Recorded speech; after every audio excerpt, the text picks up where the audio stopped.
Friends welcome back to చల్లగాలి YouTube channel. ఎంతమంది promo చూసారో చెప్పండి నాకు. ఆ ప్రోమో చూసిన వెంటనే రక్తాలు మురిగిపోయి ఉంటాయి. మన వాళ్ళు ఇన్ని రోజులు ఏంట్రా ఈ ప్రేమలు అభిమానాలు సోదులు ఇన్ని ఉన్నాయేంట్రా బాబోయ్ అనుకునే వాళ్ళం. ఈరోజు చూసారా, ఫ్రైడే అంటే ఫన్ డే అనుకుంటామేమో, ఫైర్ డే. సరిపోదా శనివారం?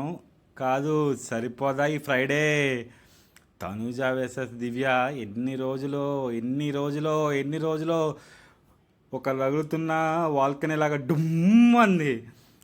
ఏమైనా ఎపిసోడా, ఏమైనా జరిగిందా అసలు ప్రోమోకి? అమ్మా స్వామి, చెప్పాలంటే ఆ ప్రోమో చూసి ఒకసారి వచ్చి ఈ వీడియోలో చూడండి. నాకైతే చెప్తున్నా కదా, తనుజ రియాక్ట్ అయ్యే విధానం చూసి ఎయ్ ఎయ్ ఎయ్ నేనేదో ఓవర్ ఎగ్జైట్ అవుతున్నా అనుకోకండి. ఎపిసోడ్ చూడండి, కుమ్మి కుమ్మి అవతలు చెప్తుంది. ఎంత అంటే నా ఎనర్జీ చూడండి, ఆ ఎనర్జీ మీరు ఎపిసోడ్ చూసిన ఎంత ఎనర్జీ ఉంటుంది చూడండి. సరే, ఇప్పుడు కూల్ డౌన్ అయిపోదాం. సో ఎపిసోడ్ ఏంటంటే, నాకు ఫస్ట్ అర్థమైంది ఏంటంటే, దివ్య ఈరోజు ఆల్రెడీ నేను ఓటింగ్ అనాలిసిస్ చెప్తాను నీకు చూడండి. ఎలిమినేషన్లో పక్కాగా అవుట్. ఎలిమినేషన్ ఈరోజు పక్కా. ఎలా తీసేస్తుంది తనుజ సంపాదించుకుంది కెప్టెన్సీగా. 12th వీక్ ఏమో ఇమ్మీడియట్ సంపాదించుకుంది, 13th వీక్ కూడా సంపాదించుకుంటే నీకు ఈయన అంటే ఏంటి? ఆ రీజన్ ఏమైనా కరెక్ట్గా ఉందా?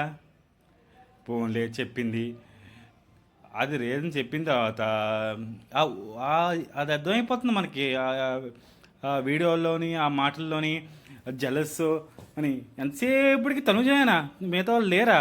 ఇప్పుడు ఏంటి, ఒక్కసారి ఎవరో నామినేట్ అయ్యాడు, ఇమాన్యువల్ నామినేట్ అయ్యిండు. ఇమాన్యువల్కి చెప్పొచ్చు కదా, తీసేచ్చు కదా. ఇమాన్యువల్ నువ్వు ఎన్నో నుంచి రావట్లేదు, ఈసారి కెప్టెన్సీ టాస్క్లో నువ్వు మళ్ళీ సంపాదించుకుంటే నువ్వు రావని ఇమాన్యువల్కి చెప్పొచ్చు కదా. ఇమాన్యువల్కి చెప్పింది లేదు. అరే ఓవర్ అగ్రెసివ్ అయిపోతుంది లోన. ఇన్ని రోజుల నుంచి నేను తనతో గొడవ పెట్టుకోవాలి అన్నట్టు పెట్టుకుంది. ఏమైనా అరుతుందా? తనుజ అలాగా రియాక్ట్ అవుతుంది. తనుజ ఒక్క దాంట్లో తప్పు చెప్పింది. ఏంటి, బయట విషయాలు తీసుకొచ్చాను. సో బయట విషయాలు మాట్లాడడం తప్పు. నోరు మూసుకోమండం, ఏ అనడం, ఎక్కిరించడం. అస్సలు ఏమైనా ఉందా అసలు? ఇద్దరు ఎవరు ఆపాలలో, ఎవరిని ఆపకూడదో, ఎవరిని ఏం చేయాలో, ఎవరిని ఏం చేయకూడదో అసలు ఏమీ అర్థం అవ్వట్లేదు ఎపిసోడ్లో. ఇద్దరికిద్దరు చెప్తున్నా కదా, వాళ్ళకనే అలా స్టోరేజ్ చేసుకొని నువ్వు నన్ను అంటావా నేను నిన్నంట, నువ్వు నన్ను అంటావా నేను నిన్నంట అలా అనుకుంటూనే ఉన్నారు. అది కరెక్ట్ కాదు. ఎప్పుడు చూసినా తనుజ అనడం కరెక్ట్ కాదు. దివ్యకు కూడా మార్చుకోవాలి. దివ్య నిన్న ఎపిసోడ్లో కూడా చాలాసార్లు బర్నీ గారికి మీరు అన్సీన్ చూసి ఉండలేకపోతే, బన్నీ గారు తనుజకి ఆయింట్మెంట్ రాస్తుంటే అక్కడ కూడా మీకు నేను చెప్పానా రాయమని అని. ఎంతసేపటికి బన్నీ గారికి ఇబ్బందే వీళ్ళిద్దరి మధ్య. పాపం ఆయనేమో ఒక కూతురు మధ్య, ఒక అక్క మధ్య లేదా చెల్లి మధ్య నలిగిపోతూ ఉన్నాడు. ఆయనేమో ఏం చేయాలో ఆయనకు అర్థం అవ్వట్లేదు. కానీ నిన్న మీరు చెప్పిన అన్సీన్ తీసుంటే ఆయింట్మెంట్ రాస్తుంటుంది తనుజ. ఎందుకు రాస్తున్నారు, మీ చెయ్యే బాగోలేదు అంటే, ఆయన చెయ్యి ఆయనకు నొప్పుంటే ఆయన చెప్పుంటాడు కదా, ఎందుకు నువ్వు చెప్పాలా వచ్చి? నువ్వని సంభవిస్తున్న వేరే రకంగా అమ్మాయి వచ్చి చెప్పాలా, దివ్య వచ్చి చెప్పాలా? వేరే వాళ్ళు చెప్తే చెప్పుకోరా? చెప్పండి. దివ్య చెప్పేదాకా ఆయనకు తెలియదా ఏం జరుగుతుంది ఏం జరగట్లేదని? దివ్య చెప్పాలంట. దివ్య చెప్పేదాకా దివ్య ఇది ఇలా అయింది, అలా అవ్వకూడదు, ఇలా జరిగింది, అలా జరగకూడదు, ఇవన్నీ ఎందుకు? ఆ తర్వాత వెళ్ళిపోయి మీకు కట్టినాను కదా, ఇది అయింది కదా అంటే తను అంటది, మీరు చెప్పొచ్చు కదా ఎంతసేపటికి దివ్య నా మీద పడుతుంది, నేను ఏం చేసినా ఏం కుదరట్లేదు అంటే. బర్నీ గారు కూడా కరెక్ట్గా చెప్పరు. ఫైనల్గా ఏమైతే తర్వాత వెళ్ళి బర్నీ గారు ఇద్దరు ఇలా ఆయింట్మెంట్ వస్తే బర్నీ గారు దివ్యకి వెళ్ళి అది తెమ్మంటారు. ఏది, హీట్ ప్యాక్ తెమ్మంటే, ఇంకో చూసి మీరు ఏదో నేను మన ఇద్దరి మధ్య అమ్మాయి ఏదో అడ్డు ఉన్నట్టు మీరు వెళ్ళిపోమన్నారు, హీట్ ప్యాక్ తెమ్మని, అది ప్యాక్ తెమ్మని, అది కరెక్ట్ కాదని తనుజ అంటుంది. తనుజ చెప్పే పాయింట్ కూడా కరెక్టే. ఎంతసేపటికి ఏమీ లేకుండా అదే కారణం పెట్టుకొని నామినేట్ చేసుకుని, అదే కారణం పెట్టుకొని ఇమ్యూనిటీ తీసి, అదే కారణం పెట్టుకొని మాట్లాడకపోతే కష్టం కదా.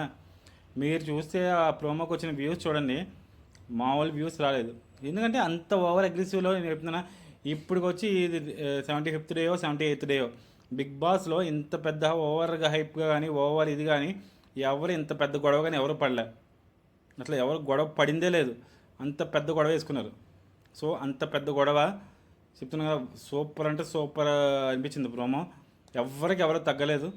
సో దీని గురించి డీటెయిల్గా మనం ప్రోమోలో డిస్కస్ చేసుకుందాం, తర్వాత ఎపిసోడ్లో కూడా డిస్కస్ చేసుకుందాం. ఇప్పటివరకు నా వీడియో అయితే లైక్ చేయండి. ఎవరైతే తనుజాకి సపోర్ట్ చేస్తున్నారో లైక్ చేయండి. దివ్యాకి సపోర్ట్ చేసే వాళ్ళు కూడా లైక్ చేయండి, కామెంట్ చేయండి. మీకు ఎవరైతే విన్ అవ్వాలనుకుంటున్నారో ఖచ్చితంగా లైక్ చేయండి. ఈ ఎపిసోడ్తో ఫిక్స్ అయిపోండి, దివ్య ఇంటికి. ఖచ్చితంగా ఫ్రైడే రోజు గొడవ పెట్టుకుంది, ఆల్రెడీ ఓటింగ్లో లాస్ట్ ఉంది అమ్మాయి. ఈరోజు ఫ్రైడే రోజు గొడవ పెట్టుకుంది, అది టాప్ మోస్ట్ కంటెంటర్స్తో గొడవ పెట్టుకుంది. వ్యాలిడ్ పాయింట్తో గొడవ పెట్టుకుంటే తెలియదు, కానీ చిన్న చిన్నగా గొడవ పెట్టుకుంటే ఫ్యామిలీ వీక్ అయిపోయినానే ఎవరెవరు క్లూస్ వచ్చి వాళ్ళు రియాక్ట్ అవుతున్నట్టుంది తప్ప టాపర్ని కొట్టాలి. ఫ్రైడే రోజు ఓటింగ్ పడుతుందని దివ్య రియాక్ట్ అయింది తప్ప వేరే ఏమీ కనబడట్లేదు. మనం దీని గురించి మళ్ళీ రేపు ఈవినింగ్ ఎపిసోడ్లో మాట్లాడుకుందాం. చెప్తున్నాను కదా, ఇప్పటివరకు నా వీడియో చేసి లైక్ చేయండి, షేర్ చేయండి, సబ్స్క్రైబ్ చేయండి. Thank you.